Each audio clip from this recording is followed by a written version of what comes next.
سلمان اکرم راجہ صاحب یہ دفعات بھی انہوں نے لکھی ہیں پینل کوڈ کی 121 121A 123A 153 131. باقی جواب آپ نے عظمہ بی بی کا سن لیا. آپ کا رد عمل کیا ہے اس کے اوپر؟ دیکھیں جو یہ کرنے کا ارادہ رکھتے ہیں اور اللہ کرے کہ یہ ارادہ پایہ تکمیل تک یہ خود نہ پہنچائیں، ان کو خود سمجھ آ جائے، کوئی زیرک ذی شعور ان کو ٹھیک صاحب مشورہ دے کہ جہاں یہ ہیں وہیں پہ کھڑے رہیں اور آگے قدم نہ بڑھائیں. چند صاحب سے پوچھ لیں، چند صاحب انتہائی زیرک انسان بھی ہیں اور اچھے انسان بھی ہیں. جو بات انہوں نے کی اس میں بہت دانائی ہے. دیکھیں، آپ جب بھی کسی سیاسی جماعت کے خلاف بغاوت کا الزام لگاتے ہیں تو ایک آپ کی خواہش ہوتی ہے کہ اس کو سیاسی عمل سے باہر کیا جائے اور کچھ نہیں ہوتا. پاکستان تحریک انصاف تو پاکستان کی ان جماعتوں میں سے ہے جو بالکل جو پاکستانیت کا تصور ہم نے 76 سال میں پیدا کیا ہے، وہ اچھا ہے یا برا ہے، اس کے ساتھ کھڑی ہوئی ہے. یہ نہ کوئی علاقائی جماعت ہے، نہ یہ کسی نسل پرستی کی بنیاد پر قائم جماعت ہے، نہ کسی فرقے کی بنیاد پر قائم جماعت ہے. یہ پاکستان کے طول و عرض میں پھیلے ہوئے پاکستان کے عام انسانوں پر مشتمل ایک جماعت ہے. اس کے تمام نظریات وہی ہیں جو پاکستان کی آپ کہہ لیجئے مین سٹریم جو ہم اسکولوں کالجوں میں جو نصاب پڑھاتے ہیں اس کے مطابق ہیں. اور بلکہ ہماری تو یہ خواہش ہے کہ اس میں اب ہم ایک گہرائی پیدا کریں، ان معاملات کو آگے بڑھائیں. جو تصور ہم نے نصاب میں پڑھایا ہے اس میں ایک گہرائی کی ایک جو ہے ایک پہلو پیدا ہو. لیکن اس کو ایک لمحے کے لیے اگر ہم چھوڑ بھی دیں تو یہ بالکل وہ جماعت ہے جو پاکستان کے نظریاتی اور آپ کہہ لیجئے جو پاکستان کا ایک طرح سے تخیلاتی ایک جو ڈھانچہ ہے اس کو سنبھال کے کھڑی ہوئی ہے.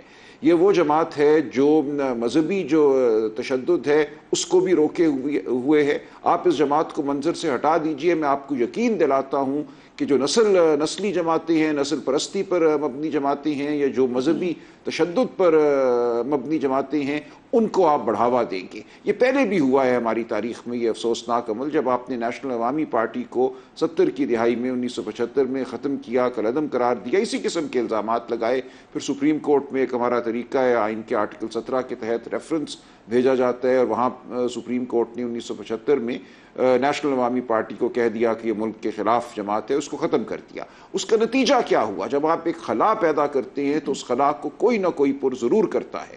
خیبر پختونخوا میں اور اس سے بڑھ کر اس خلا کو پر کرنے والے وہ لوگ سامنے آئے جن کو پھر آپ نے 80-90 کی دہائی میں بھگتا اور آج دن تک بھگت رہے ہیں. جو فصل آپ بو دیتے ہیں ایک خلا پیدا کر کے، وہ فصل دہائیوں تک آپ کا پیچھا کرتی ہے اور آپ پھر اس سے جان نہیں چھڑا سکتے. وہ خون کی شکل میں آپ کے ساتھ رہتی ہے، وہ ذہنی انتشار کی شکل میں آپ کے ساتھ رہتی ہے. ایسا خدا را نہ کیجیے. میں ان سے التجا بھی کروں گا اور ان کو تنبیہ بھی کروں گا کہ ایسا عمل جو یہ سوچ رہے ہیں، اگر یہ سوچ رہے ہیں تو یہ پاکستان کے خلاف ان کی جانب سے ایک سازش ہوگی. یہ بالکل نہ کریں. پاکستان اس وقت ایک واقعتاً دوہرائے پر کھڑا ہے. پاکستان کی ایک بہت بڑی تعداد میں آبادی جو یوتھ پر مشتمل ہے، جو 18 سے 30 سال کی عمر کا جو ایک حصہ ہے اس پر مشتمل ہے، وہ یہ چورن نہیں مانے گی. اس کے پاس ذرائع بھی ہیں معلومات حاصل کرنے کے، خواہ وہ سوشل میڈیا ہو یا دیگر ذرائع ہوں. آپ نہیں ان کے ذہنوں کو بند کر سکیں گے اس طرح کی بات کر کے. وہ نہیں مانیں گے آپ کی یہ بات. آپ اس جماعت کو، ان لوگوں کو مت بھڑکائیں جو پہلے ہی ڈسے ہوئے ہیں. جو 8 فروری کو ہوا، آپ نے اس کی طرف اشارہ کیا ہے، آپ نے ان کی رائے کو سلب کیا ہے، ان کی سوچ پر آپ نے حملہ کیا ہے. اب خدا را اس سیاسی جماعت پر حملہ نہ کیجئے جو ان کو تھامے ہوئے ہے. یہ لوگ منتشر ہو جائیں گے اگر آپ نے اس سیاسی جماعت پر حملہ کیا. یا آپ کی شاید آج کل کی کوئی چھوٹی موٹی سیاسی فتح ہو جائے، لیکن آپ کو بھی اس کا کوئی فائدہ نہیں ہوگا. آپ کی حکومت چند ماہ چلے گی، شاید سال چل جائے، لیکن اس دوران میں آپ ایسا کوئی قدم نہ اٹھائیے جو پاکستان کی تاریخ کے لیے میں سمجھتا ہوں ایک ثانیہ ہوگا. یہ مت کیجیے، ہمارے مستقبل کے لیے ایک ثانیہ ہوگا. تو میں آپ کے پروگرام کے ہر سوچنے سمجھنے والے سے یہ التجا کرتا ہوں، پی ٹی آئی کی جانب سے نہیں، بطور ایک پاکستانی یہ التجا کرتا ہوں کہ سیاست کو سیاست رہنے دیجئے. سیاست کو آپ ایک دوسرے کو ختم کرنے کا ذریعہ نہ بنائیے، اس کو ایک جلغار نہ بنائیے پاکستان کے خلاف.